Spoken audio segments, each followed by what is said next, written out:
episode 10. Are you ready? Folks, we're ready.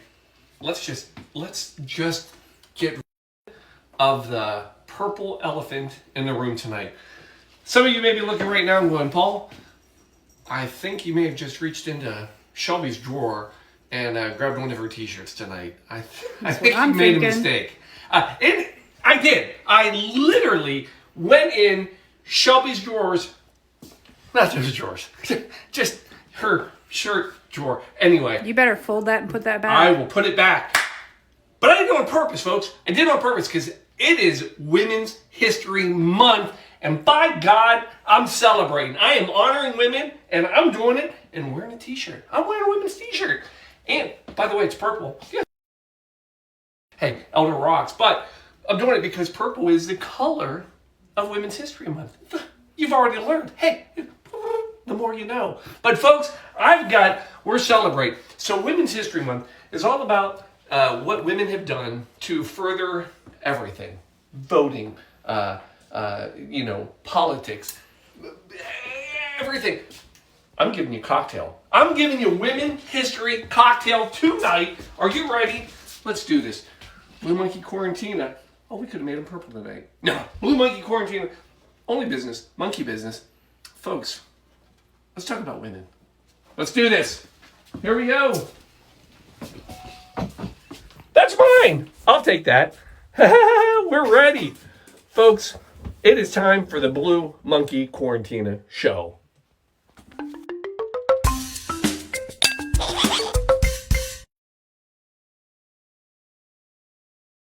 Folks, here we are. Welcome to the Blue Monkey Quarantina. Once again, me, and if you're tuning in late, I feel like I'm going to have to clarify this several times tonight. If you're tuning in late this evening, yes, Paul does have on a woman's t-shirt, but it's Women's History Month, and I'm celebrating. I am honoring women by wearing, as far as you know, one article of clothing of women's, possibly two. We may have a guest tonight, by the way. Here we go. We had a little pregame.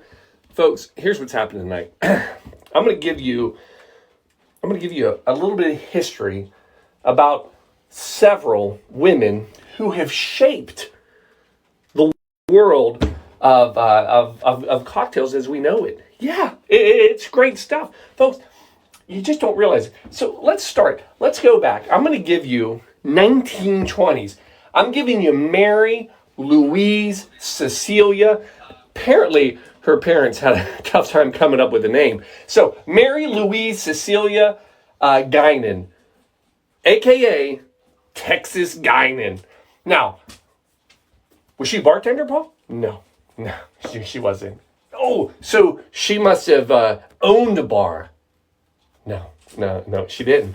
Paul, how did she influence the world of cocktails? If she didn't own a bar, she never made a drink. She probably had some drinks. I know she did, because here's what she did. During the 20s, so she was an actress.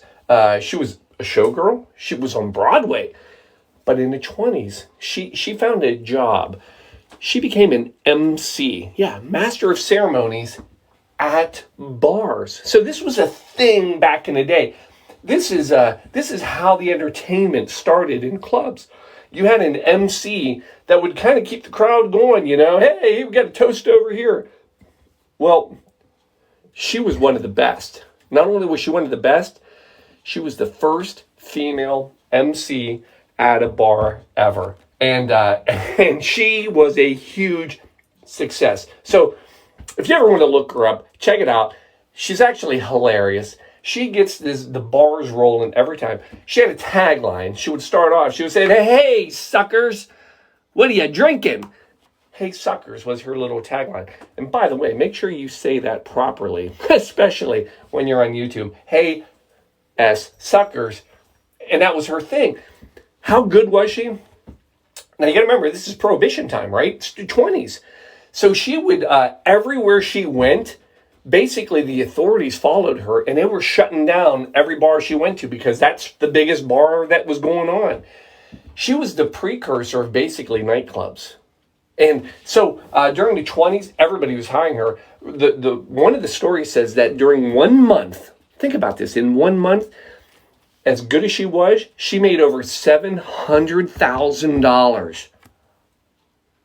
Folks, I mean, she was rocking it. So she got so good, so big that in 31, she actually took her show on the road. Actually, she didn't take it on the road. She took it on the ship. Packed up her other girls. They went to Europe on a ship, and they were going to do it there. Here's the problem. She was so notorious that none of the countries would even let her in. Now, you would think, oh, poor girl, it was a failure. No, because she took that debacle, ended up writing a Broadway play called Too Hot for Paris. That was a huge success. She won again. So, two Texas Guyman, again, Texas, that's where she was from originally. So Texas Guyman, she was the precursor to nightclubs.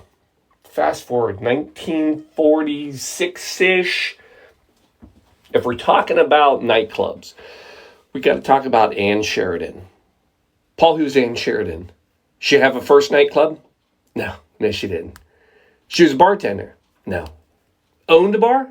No, she didn't do that either. Yeah, this is another one. So, another actress and huge success. Did a lot of B movies, did some A movies. Look up Black Lagoon, you'll find her. Starred with Ronald Reagan, as a matter of fact, in another movie. Again, if you're just tuning in, yes, I do have a women's t-shirt on. It's Women's History Month. It's a celebration, honoring, go on. Anyway, so she rocked it. And so here's what she was known for. She actually had one of the first nightclub cocktails named after her. Now, that's pretty awesome, right? I mean, that's huge. And so here's the thing. She frequented one of the first big nightclubs in New York City. It's called the Stork Club. So the Stork Club was the place to be. My boy Ernest Hemingway was a regular and went to the Stork Club. So, you know it had to be good. Shelby, do me a favor. You got to come here, Max. Come on. There's only 3 people on here. Get in here. Come here. I got to take a break. Right here. Slide around. Come on. Get back here. I know you've never been on a show. I have not. This is Max. Max, say hi to everybody. Hi, everybody. All right. What'd you just do? Won the tournament. You won the tournament! Yeah! I had to ditch early because of all of you alcoholics out there. I had to come here to feed you while this kid is off winning some tournaments. Congrats. High five. Well done. Very Good proud stuff? of you. Yeah, All right, you're allowed to go now. I'm probably going to go. I know. Is Clay still here? No. All right. Good to see you. Little family stuff. But here we are. We're back. So anyway, yeah, so she's at the Stork Club. She's the regular. And they they write a book called the Stork Club Bar Book. And you got to understand, the Stork Club is, like I said, it's not only the place to be. It was a speakeasy that turned into this great nightclub. There's a whole history there. But anyway, they write the Stork Club Bar Book. And the book itself, I perused it for about 45 seconds, because again, I only have 8 minutes. And what's great about the book, they break down, they are proud that they serve drinks. And the book is broken down to morning at the Stork Club with all the cocktails you would get in the morning, then noon at the Stork Club, what you basically get at noon, and then evening. I want to go. Right? I mean, this is a great place. Sounds like the perfect day drink place. Yes, they are. Morning, noon, and night. So they were probably the pioneers of day drinking, right? And then they had the back end of the book. And in the back end of the book were all of the specialty drinks that they kind of built for these special people that were part of it. And one of those people was Ann Sheridan. And they gave her a lot of props for this cocktail that we are about to do tonight. Now, what is it? All right, it's the Ann Sheridan, if you haven't been keeping up. And it is simple. It is basically rum, curacao, and lime juice. Paul, rum and lime. It sounds like it's just a daiquiri. Oh, folks, just a daiquiri. Look, this isn't just a daiquiri. This is a daiquiri that introduced carousel. And what did that preclude? The margarita. Enter 3 more women that we celebrate tonight. We have Marjorie King, we have Margaret Sane, and we have Rita Hayworth, all who lay claim to one of the most famous cocktails in the world, the margarita. And Ann Sheridan was the precursor to that drink. And again, if you don't remember the stories, remember Marjorie King, she makes claim to it. She was in Tijuana, I believe, and the bartender, there were certain things she didn't like, so he made this special cocktail, the margarita. Margaret Same, who was relatives at the Hilton, she made claim to it, and Rita Hayworth. Anyway, watch the margarita episode if you want to find out the details. But the point is that it's just one more nod to the women who have played such a vital role into our cocktail world. And Paul, for God's sakes, make the damn drink. Yes, I'll make the damn drink. Now, get a couple glasses, throw a little bit of ice in there, chill them down, all right? This one, folks, she's a great, delicious one, and she's an easy one. So, a little bit of ice in a shaker. There's probably a horrible joke there, and I'm going to leave it. I'm not going to do it. I'm going to, right here. Yes. Back away. Backing away. There it is. Folks, if you're just tuning in, yes, I have a women's t-shirt on. It's Women History Month. All right, here we go. I have the recipe up, so if you keep going that way. Sorry. Folks, there it is. Recipe. Did I get it? Yeah. I'm getting better at this. All right. Rum. Go with a white, clear rum. White rum, 2 ounces. So the original recipe, I will tell you, was a very light...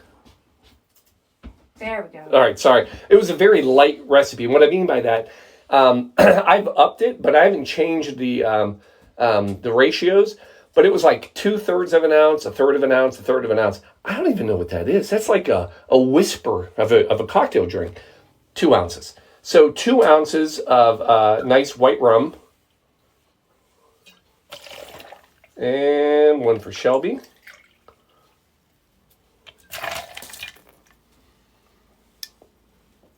Yeah.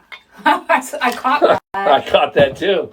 Sorry. We may pre-gamed a little bit quickly. Now, carousel. So this is the kicker, right? So the carousel is what really kind of changes all this, and what really made the cocktail different. It was not been before. So 1 ounce per.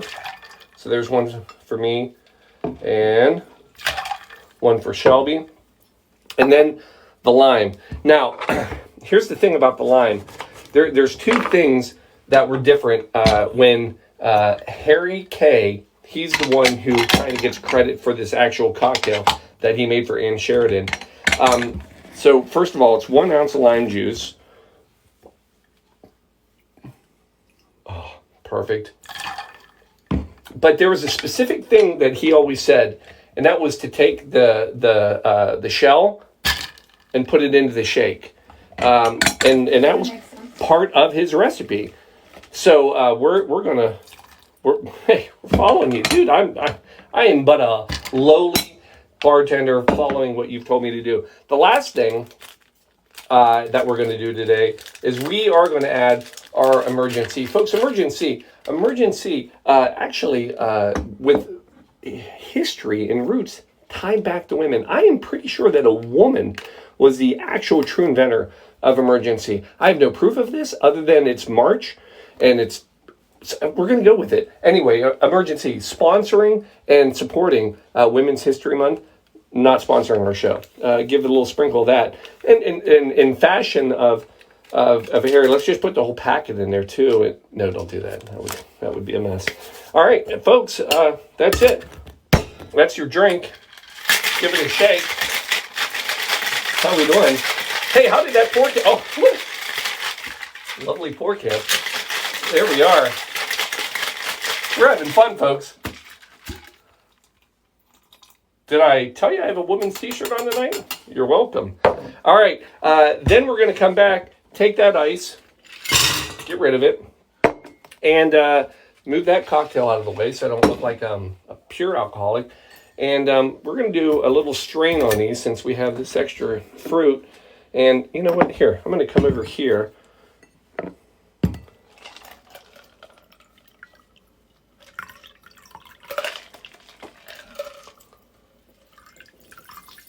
The long pour.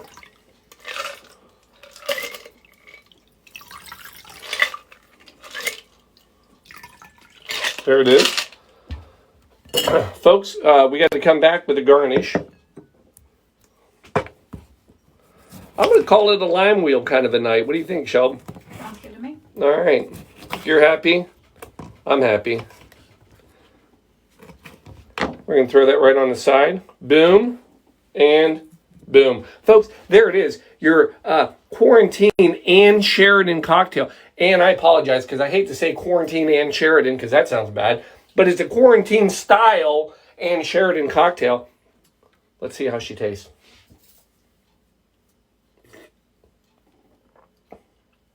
Oh, actually, oh my gosh. It's almost better. Chase the dog out. It's almost better than just a straight up margarita. The sourness, it's not there. It's just a pure, you get the orange flavor of that carousel. And then with a little bit of that lime, the rum, I mean, God bless you, Ann. That's a good cocktail. Folks, let me leave you with something here. So I'm going to give you one last little bit of women knowledge and power. By the way, if you're enjoying this, subscribe. Funny thing, found out this morning during our 8 minutes of research, I asked Shelby, I said, hey, I need to figure out how my YouTube channel pops up. And she pulled it up. And guess who's not subscribed yet until today? Yeah, my wife. Not true. Just hadn't logged in on my iPad. True. Anyway, folks, last thing I want to give you. Here it is. This is going to blow your mind. We talk about the cocktail so much, right? And I've given you stories about how the cocktail came to be invented. Let me give you one of the best. And let me give it credit to Betsy Flanagan, 1780. I mean, we're going back. This is Revolutionary wartime. So Betsy Flanagan, who, by the way, owns her own tavern in 1780, like, that's already amazing. But no, we're not done there. Because in 1780, during the Revolutionary War, she's serving out drinks to the Americans and the French, and they're coming in, and this place is the place to be. And she's not only making them drinks, she is feeding them food. Yep, coming around. There you go. Well, hold on. Let me pause. Give a little. Let me come over here. Wait, scoot over. Nope. Up here. Get on the other side. Cheers. All right. Had to work for Hold. that one. Yeah, we got to work. Hold on. So anyway, she's making them drinks and food. Right, delicious. That's a new favorite. It's a new favorite. So anyway, one of the things that she does very well is she makes some great pheasant and chicken. Yeah. But that's not all. Because this is fresh stuff, right? So she's plucking these chickens, right? Yeah. And guess what she does? She takes the feathers of the cockerel. Cockerel, that's what you call. Yes. Yeah. You said it right. I got it. Yeah, I'm not that far off tonight. And she decorates the bottles and jars and drinks with cockerel feathers. That's right, cocktail feathers in the drink. Now, there's one night in particular where there is a officer there, and he proclaims and says, basically, Betsy, give us a glass of cocktails for the table. So she brings over all drinks with cocktail feathers in it. And at that point, a French officer who's also there, he stands up and he says, Viva la cocktail! Folks, this is a true story. That, my friends, is one of the explanations is how today we have cocktails.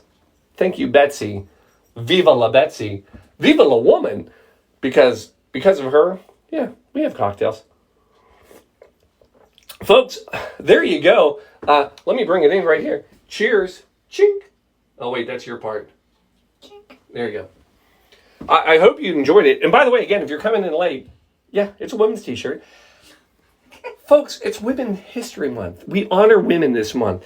I hope you've enjoyed your little knowledge and tour and a great cocktail. All for the women that have got us here today.